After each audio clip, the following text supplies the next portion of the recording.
We shall overcome.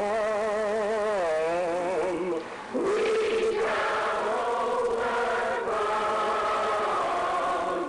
We shall overcome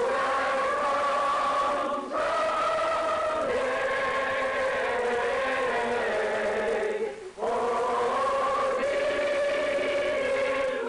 Just 100 years after Lincoln signed the Emancipation Proclamation that freed the slaves, 200,000 people converge on the nation's capital to rally for civil rights. They come by train, they come by bus and by air. They come from the north, the south, the east and west. They come united in one cause, to urge Congress to pass a civil rights bill to end forever the blight of racial inequity. This great throng with a cause gathers on the mall that stretches from the Washington Monument toward the Capitol. From the break of dawn, they filter into the city.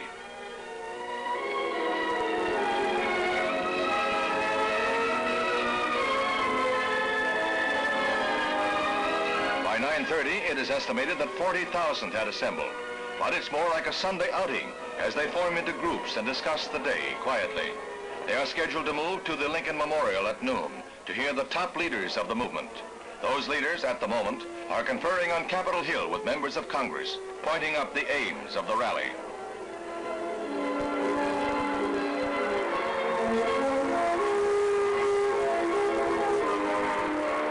By 11:30, there are more than 200,000 thronging the mall, a crowd that is bigger than the most optimistic forecasts.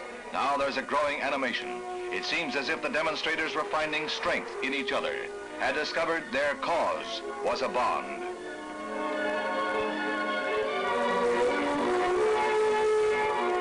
The crowd became impatient to get started, and they moved toward the Lincoln Memorial before the scheduled hour.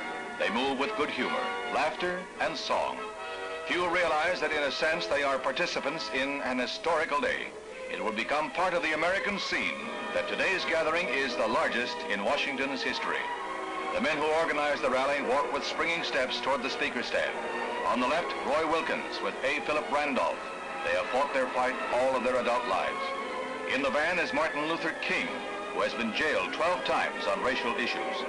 Others on hand include Walter Reuther, head of the auto workers.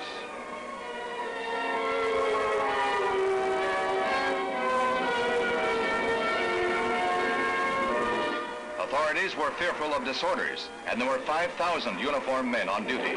They had little to do but keep dissident groups away from the rally. Arrests in Washington were below normal. Police attribute this to the fact that for the first time in 30 years, you couldn't even buy a beer in Washington. The civil rights marchers needed no stimulants like that. They provided their own, with songs that ranged from the sacred to the hillbilly, but with the one recurring theme, the cause of 20 million Negroes.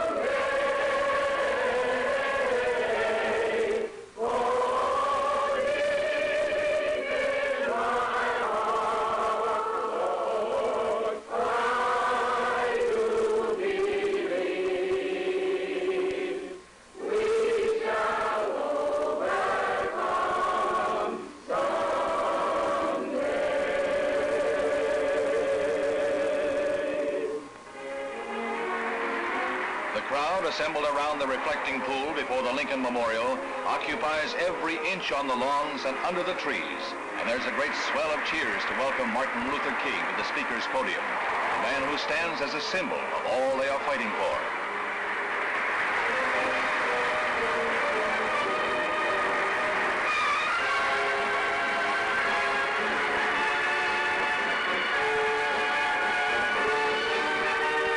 Mr. King and the other leaders are to go to the White House, where the president said that everyone must be impressed with the demonstration of the throng's faith and confidence in our democratic form of government. However, he warned, there's a long fight ahead in Congress. The theme, the keynote, the thought uppermost in minds of all here today is best set forth by Dr. King. He sums up a day the Capitol will long remember. I have a dream that one day this nation will rise up and live out the true meaning of its creed. We hold these truths to be self-evident, that all men are created equal. I have a dream that one day on the red hills of Georgia, the sons of former slaves and the sons of former slave owners will be able to sit down together at the table of brotherhood. I have a dream.